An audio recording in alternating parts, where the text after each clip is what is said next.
all, and I can't deny it. I can't deny the truth, but I know a lot of people would rather live a lie. Ignorance is bliss, that's what they say. Because I won't lie to you, the truth hurts. And truth hurts. I find myself even just contemplating life. Should I have gone looking for these answers? Should I have gone looking for these things? To come to this understanding, like, there's a cartoon called Plato's Theory, I think something like that. Plato's Theory. I'll probably show something, flash on the screen.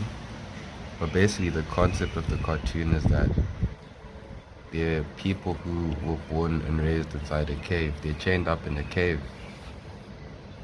And they're facing one direction. Behind them there's a fire, but they can't see it because they've been chained their whole lives. That's their only existence that they know. And every day they see shadows. Something comes with its puppets, creates shadows using the fire, and the men, they see the shadows on the wall. And that's what they think is their existence. Up until one day one of them manages to get out of the cave, and they go and start experiencing the real world. And they start seeing that all of the shadows that they saw were actually real things, and that the shadows that they thought were real were actually fake.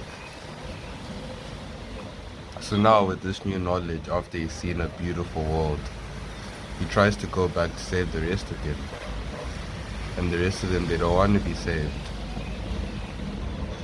They almost kill him just to remain stuck in the same place that they are, because ignorance is bliss. They're comfortable with what they know. They don't want no new reality. They don't want anything destroying the way that life is going. And even in Matrix, if you watch the Matrix, you'll see this as well. That when Neo was discovered as being the chosen one, you'll see this other guy sold him out just so that he can go back to his old way of thinking, so that he can go back into the Matrix. Because he saw that knowing the truth is actually shit.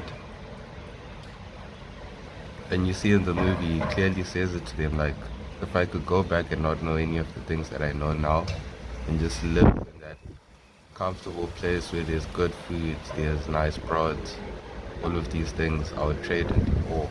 Because what am I doing now? All I do is just take orders and do nothing, chilling in this shit place in the real world, because the real world is taken over. I hope I'm not spoiling it for you guys, but basically the concept is that he wanted to go back because he saw that the truth was terrible, the truth was not nice, the truth was not comfortable, the truth was not pleasurable. So he preferred to just go back, sell them out, go back into the Matrix, have his memory wiped, completely forget that he ever left the Matrix, and then continue with his life. That's something that a lot of us do. We just ignore things. Ignorance is bliss, as I say again. It's crazy, man.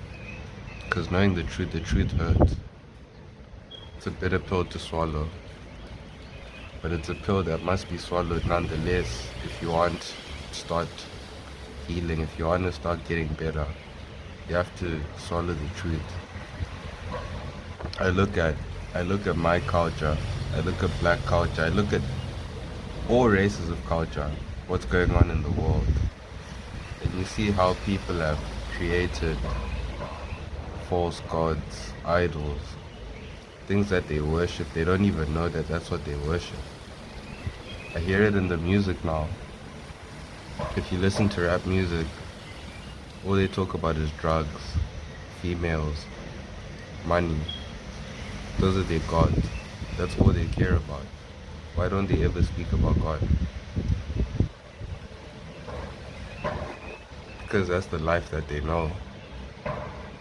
And that's all they care about. Money becomes their god. Girls become their god. drugs become their god.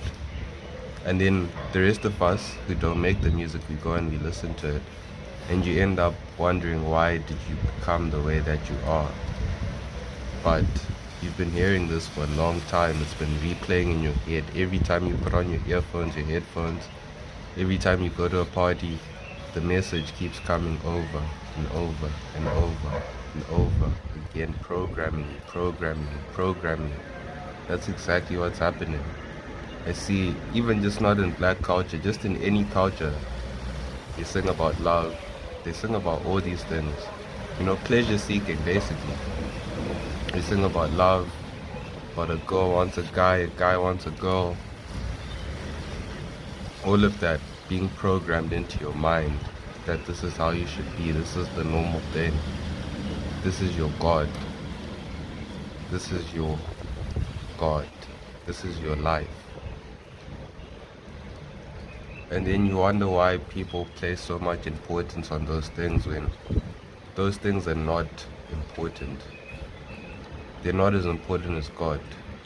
They're necessary for life, except for the drugs. But they're necessary for life, but they're not the most important thing in life. The most important thing is your relationship with God, with life.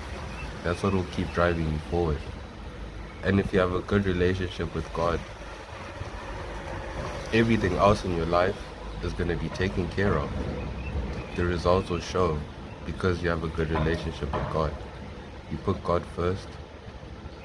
If you put God first, He's going to put you first as well.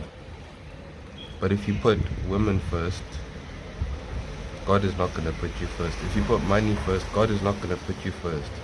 If you put all these distractions first, God is not going to put you first. Why should He? Why do you deserve it? When you're not putting Him first, you're not putting your life first. You're not trying to evolve, you're not trying to be the best version of yourself. You're just sitting in comfort, wallowing, letting the days go by, day in, day out. Doing the same thing every single day, never changing your life. Never trying to find God. Never searching, never looking for answers to why you're here. You just sit on your couch, watch Netflix, because Netflix is your God. You know, people be pissed off at this because you're probably there and you watch Netflix and you're like, but it's the truth, man. Like, there's nothing wrong with watching Netflix, but once it becomes an addiction. And the thing is, you probably won't admit that it's an addiction, and that's how you should know that you're addicted. Once you can't go a day without it, every single day you have to just watch Netflix. I need to watch Netflix. I need to watch my series. Oh, I won't be okay if I know what happened. You can't spoil it for me. Like the Matrix, I was telling you, man, I don't want to spoil it. It doesn't matter if it's spoiled or not. Doesn't matter. But once you get so angry that someone spoiled a movie for you, like, can you see how something like that just affected your whole mood? It just changed you and your psychology, and you just let it because that's what you put first in your life. Football, anything can become your God. That's why you need to spend time alone. You need to spend time alone, and you need to ask yourself these things. Ask yourself these questions. Try to seek the truth to your existence. Try to evolve. You know, there's a great quote that says, if you want to go far, go together, but if you want to go fast, travel alone. And we're trying to go fast, because we know that if we go fast, you can go far with those who are going fast as well. If you want to go far with people that are going slow, it's going to take you a long time to get there. But if you go fast along the way, you're going to find other people that are going fast. And those other people are going to push you to go far. So as I told you, man, all this Netflix, listening to music, all of this is not a part of normal life. 1,000 years ago, they weren't listening to music on the airport. They didn't have this camera, this phone. So those are not the fundamentals of God's existence, God's creation. So all man-made things. The only music you should listen to are the birds singing, the thunderstorms, the rain. All of that is good music, given to you by God. But now you want to listen to what other people have made, which there's nothing wrong with that. But once it gets to a point where it's now an addiction, it's now your God. You need it to sustain your life. Without it, your mood drops, your productivity drops, your motivation drops. Then that's when it's now a problem. And you might need to start reprogramming yourself to enjoy what God truly wants you to enjoy and witness, which is this earth that He's put you on. You know, a lot of people, they don't believe a lot of things. Tell you come from stardust, you think I'm crazy. But if I was to ask you, where did all of this start from? Exactly. Where did it all start from? Big Bang? They tell you a Big Bang. They tell you God created the heavens and the earth. Where do you think it all started from? Regardless of the context, regardless of Big Bang, regardless of this, regardless of the context, it all started from one thing. And that one thing could be many things. That's the crazy part. But at the end of it, you should know that you don't even know yourself, and you probably never will. But as we carry on being human beings, slowly the pieces will be put together. And maybe one day you might not even see it. You probably won't even see it. I know you won't see it. The puzzle will be put together and there'll be a full picture.